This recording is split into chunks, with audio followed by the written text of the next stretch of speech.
తప్పు జరిగింది కాబట్టే విచారణలో తప్పని తేలితే శిక్ష, లేదంటే బయటకు వచ్చి మళ్ళీ 1,00,000 మందితో సభ పెట్టుకోవచ్చు. మీరు అందులో ఏముంది, దయాకర్ గారు చెప్తున్నారు కదా, చాలా నిష్పక్షపాతంగా ఆయా సంస్థలే విచారణ చేస్తున్నాయి. కక్షపూరితం అయితే ముఖ్యమంత్రి హోంమంత్రి కూడా ఎప్పటికే లోపలేసే వాళ్ళం అనేది అద్దంకి గారి వాదన. మీకు ఎందుకు అనుమానం వస్తుంది? పదే పదే జైలుకు పంపుతారు, ఇది కక్ష సాధింపు, ఇలాంటి అనుమానాలు ఎందుకు వస్తున్నాయి మీకు అసలు? సార్ ఇవాళ చర్చలో ఉన్న మా సోదరులు దయాకర్ గారికి, అదేవిధంగా రచనారెడ్డి గారికి మీకు నమస్కారం, చూసే వీక్షకులకు కూడా నమస్కారం. తెలంగాణలో ఉన్న చిన్న పిల్లవాడిని అడిగితే కూడా రేవంత్ రెడ్డి గారు నిరంతరంగా అధికారంలోకి వచ్చిన డిసెంబర్ 9 నుండి ఇప్పటి వరకు పరిపాలన పైన ధ్యాస తక్కువ, ప్రతీకారం పైన, పగ పైన, ప్రతీకారం పైన, కక్ష కార్పణ్యాల పైన ఎక్కువ శ్రద్ధ పెడతా ఉండనేది this is a blatant reality. అది మీరు ఒప్పుకోకపోయినా, దయాకర్ గారు ఒప్పుకోకపోయినా చిన్నపిల్లలైనా చెప్తారు. ఒకటి. రెండవది, ఈవీ ఫార్ములా కేసులో రచనారెడ్డి గారు, she is not an ordinary advocate, she is senior council, number 1. Number 2, ఆమె ప్రజల హక్కుల, మా దయాకర్ గారు మేమే చాలాసార్లు మల్లన్న సాగర్ టైంలో దయాకర్ గారు మేమే వారితో ఇంటరాక్ట్ అయ్యి కేసుల విషయంలో we used to coordinate. So she is a people's lawyer more than ఆన్సర్లో ప్రొఫెసర్, పీపుల్స్ లాయర్. నిష్పక్షపాతంగా వారు చెప్పిన బీజేపీలో ఉండి వ్యతిరేకమైనప్పటికీ కూడా ఒక నిష్పక్షపాతంగా చెప్పిన తర్వాత కూడా ఇంకా కోడిగుడ్డు మీద ఈకలు బీకినట్టుగా దానిపైన చర్చ చేస్తే ఏమీ లేదు. It's a crystal clear. It's advocate only. Dayakar గారు అడిగిన చెప్తున్నాను, దయాకర్ గారు అడిగిన దాంట్లో వ్యాలిడ్ పాయింట్లు ఉన్నాయి. కాదు, జడ్జి మాదిరిగా చెప్తుంటే రాటిఫై చేసి దయాకర్ గారు మీరు కూడా చేశారు. అదే అంటున్నా. దాని అంటే నేను దాని విషయం మీరు జడ్జి లా అయితే తీర్పు, పార్ట్. నేనేమంటున్నా,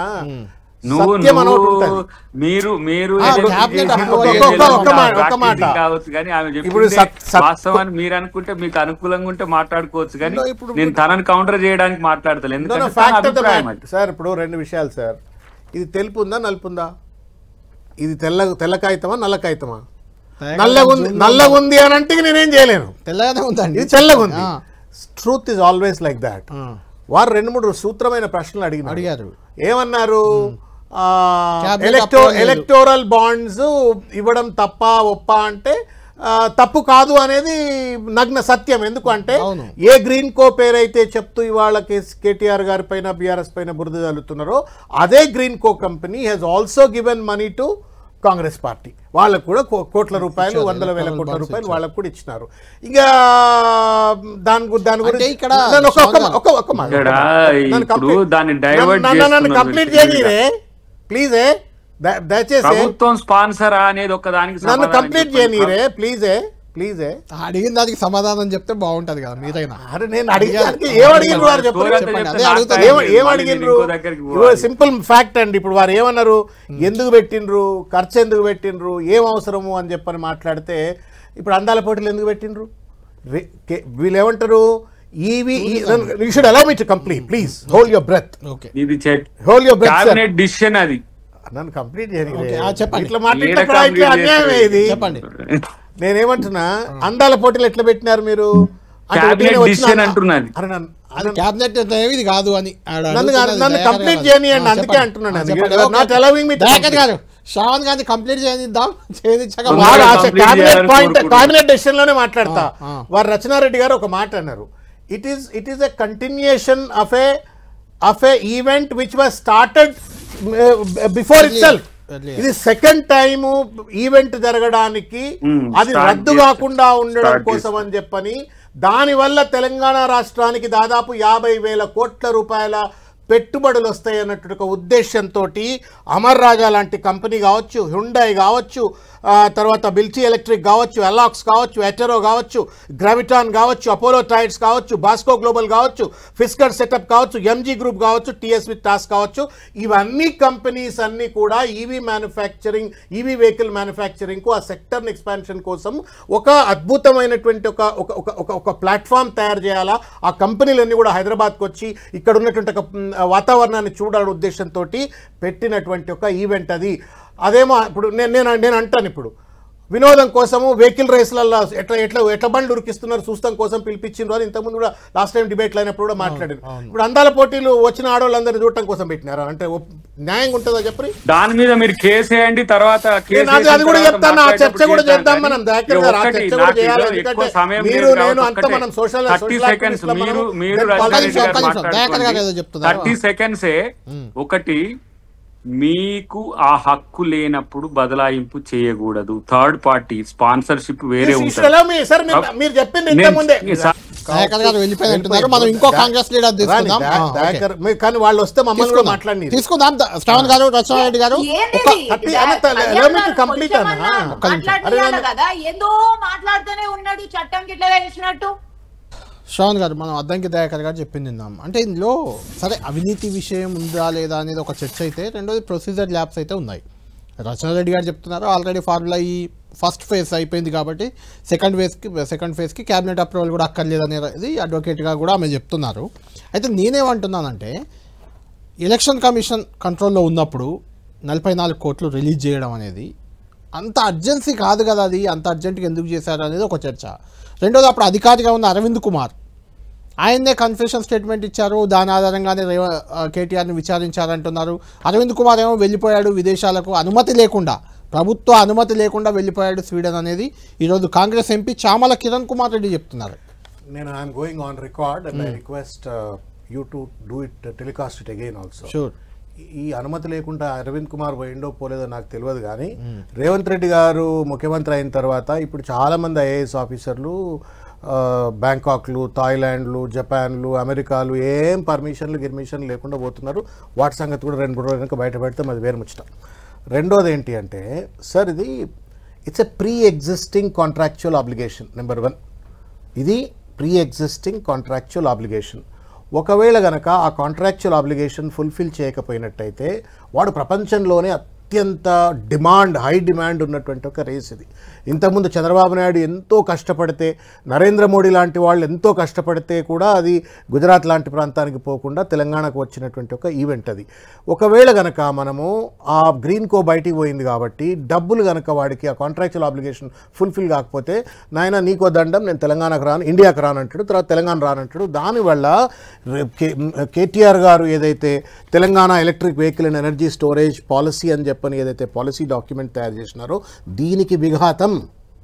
దీనికి విఘాతం కలుగుతుంది. దీనివల్ల 50,000 కోట్ల రూపాయల పెట్టుబడులు, అమర్ రాజా బ్యాటరీస్ ఆల్రెడీ ఇక్కడ 8,000 కోట్లతో పెట్టుబడి పెట్టింది. ఈ పెద్దసారి వచ్చిన తర్వాత, రేవంత్ రెడ్డి గారు వచ్చిన తర్వాత ఆ 8,000 కోట్ల కాంట్రాక్ట్ ఏం అడిగినరో, ఆ టేబుల్ల కింద ఏం ముచ్చట్లు మాట్లాడినరో ఆ కంపెనీ వెనకకి వెళ్ళిపోయింది, ఆంధ్రప్రదేశ్కి వెళ్ళిపోయింది. Already the process of investing EV manufacturing is began in Telangana because of this event.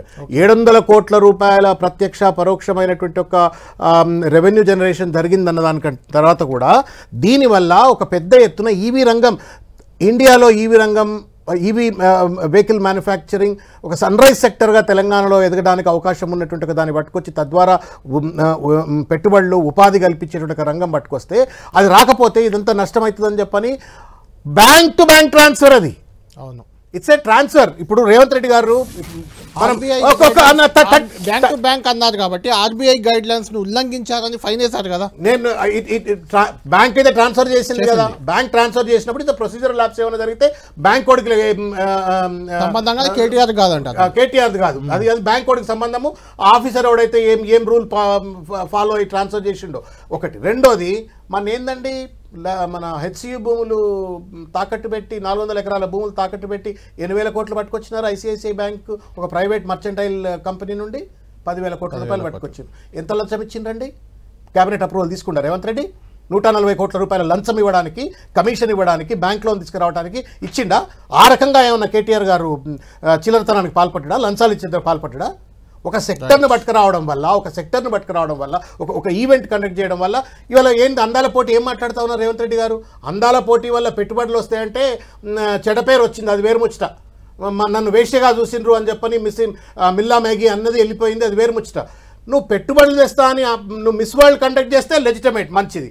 పెట్టుబడులు తెస్తా అని చెప్పి అమర్ రాజా బ్యాటరీస్ లాంటి ఒక కంపెనీతో ఆల్రెడీ స్వీకారం చుట్టించి ఇంత పెద్ద పాలసీ డాక్యుమెంట్ తయారు చేసి ఒక సెక్టర్కు స్వీకారం చుడితేనేమో కేటీఆర్ అవినీతి పరుడు అంటాం. రెండో సిగ్నిఫికెంట్ పాయింట్ మనం మాట్లాడుకోవాలంటే assuming it's a process labs, on going స్కీమ్ను ఇవ్వద్దు అని ఎన్నికల కమిషన్ చెప్పదు. ఎన్నికల కమిషన్ ఎప్పుడు తప్పు పడుతుంది అంటే, నేను చేయడం వల్ల ఓటర్లను ప్రభావితపరిచి మళ్ళా నేను పార్టీగా ఎన్నికల్లో లబ్ధి పొందినట్టయితే it is a crime, it is a mistake as for as the election commission rules and regulations are concern.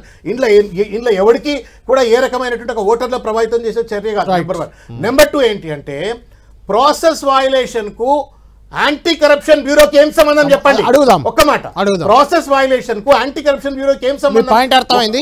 ఒకవేళ మీరు ప్రాసెస్ వయలేషన్ అయితే మీరు ఎంక్వైరీ చీఫ్ సెక్రటరీతో ఎంక్వైరీ చేయించండి, లేదు చీఫ్ విజిలెన్స్ కమిషనర్ ఎవరైనా ఉంటే ఆయనతో ఎంక్వైరీ చేయించండి. ఈ ప్రాసెస్ వయలేషన్ ఎందుకు జరిగింది, హౌ డు యూ జస్టిఫై అని చెప్పని ఆనాడున్న చీఫ్ సెక్రటరీ కావచ్చు, లేదు చీఫ్ మినిస్టర్ కావచ్చు, అడగండి. కానీ how can which criminal laws ని ఎట్లా ముందు ప్రాసిక్యూట్ చేస్తారు? రైట్. ప్రసాద్ రెడ్డి గారితో మాట్లాడుతున్నాం. విచారణలు జరుగుతున్నాయి, అంత పారదర్శకంగా వెళ్తుంది. నమస్కారం ఆదిశీరన్న. నమస్కారం. నమస్తే. అన్న, మీరు ఆర్గ్యుమెంట్ చేస్తుంటే నాకు నేను కాంగ్రెస్ లో ఉన్నప్పుడు కానీ లేకపోతే ఇప్పుడు కాంగ్రెస్ నాయకులు మాట్లాడుతున్న ఒక చర్చను ముందుకు తీసుకొద్దాం, మీకు గుర్తు చేద్దామని అనుకుంటున్నా.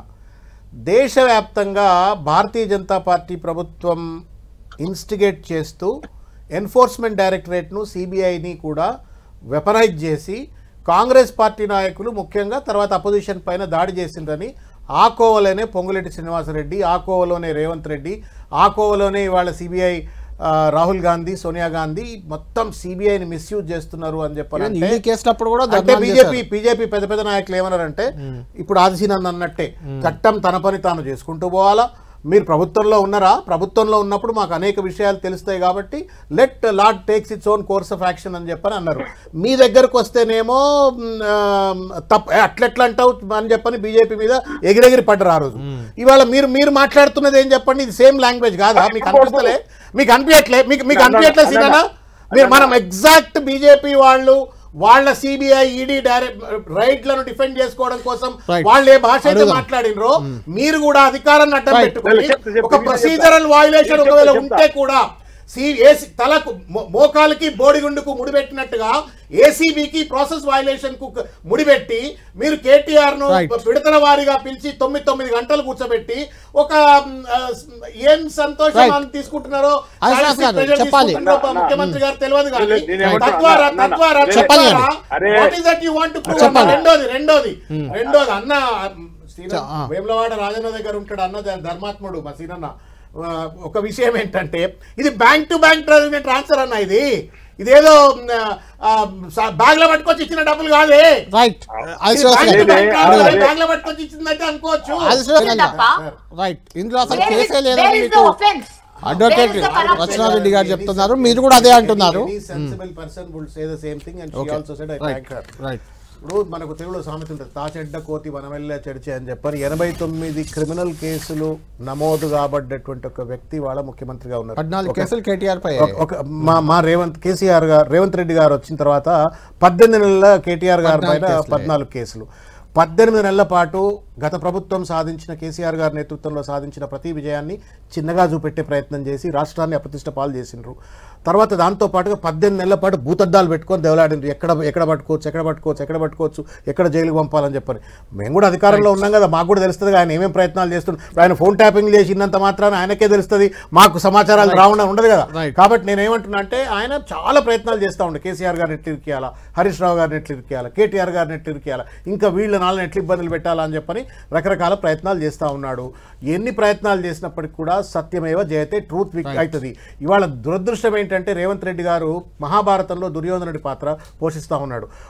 కేవలం పాండవుల పైన ఉన్నటువంటి ఒక కక్షతోటి మొత్తం భరతవర్షాన్ని, ఆ మహాభారత యుద్ధానికి, రక్తపాతానికి కారకుడైనట్టుగా ఇవాళ కేసీఆర్ గారి కుటుంబం పైన ఉన్నటువంటి ఒక కక్షతోటి, కుట్రతోటి తను జైలుకు పోవడానికి వాళ్ళు ఏదో తప్పు చేసినట్టుగా భావిస్తూ ఇవాళ మొత్తానికి రాష్ట్రాన్ని అధోగతి పాలు చేస్తూ ఉన్నాడు. ఇవాళ if at all anybody has to be prosecuted, ఈ ఈవీ ఫార్ములా కేసులో రేవంత్ రెడ్డి గారిని ప్రాసిక్యూట్ చేయాలా. ఎందుకు అంటే, గత ప్రభుత్వం 44 కోట్లు పంపించింది, 44 కోట్ల 30 కోట్లు, I don't have the exact figure right now, డబ్బులు పంపించింది. నువ్వు ఎందుకు రేస్ కండక్ట్ చేస్తలేవు? నువ్వు అసలు దాన్ని ఎందుకు కాంట్రవర్సీ క్రియేట్ చేసినావు? దానివల్ల ఈవీ సెక్టర్ ప్రమోషన్ ఎందుకు ఆపుతా ఉన్నావు? 50,000 కోట్ల రూపాయలు పెట్టుబడులు వచ్చి దాన్ని ఎందుకు నష్టపోతావు? ఉద్యోగాలు రాకుండా ఎందుకు అడ్డుకుంటా ఉన్నావు? కేవలం కేటీఆర్ గారి పైన కేసీఆర్ గారి పైన ఉన్న కుట్ర కక్షతోటి తెలంగాణను ఎందుకు నువ్వు నష్టపరుస్తా ఉన్నావు? ఒక పెద్ద పారిశ్రామిక రంగం తెలంగాణకు రాకుండా ఎట్లా అన్యాయం చేస్తా ఉన్నావు? ఎగ్జిస్టింగ్ కాంట్రాక్చువల్ ఆబ్లిగేషన్ ఎట్లా నువ్వు తుంగలో దొక్కుతా ఉన్నావు? If at all anybody has to be prosecuted not only on bribery in acquiring the loans by pledging the HCU lands కావచ్చు, లేకపోతే రకరకాల అంశాలు ఇవాళ అందాల పోటీల్లో కావచ్చు, ఇటువంటి చాలా కేసులలో రేవంత్ రెడ్డి గారినే ఇంకా ఇవాళ ఇటువంటి ఒక తప్పుడు కేసుల తప్పుడు పనులకు ప్రాసిక్యూట్ చేయాలా? ఎన్ని చేసినప్పటికీ కూడా పాలన లెక్క కేసీఆర్ గారు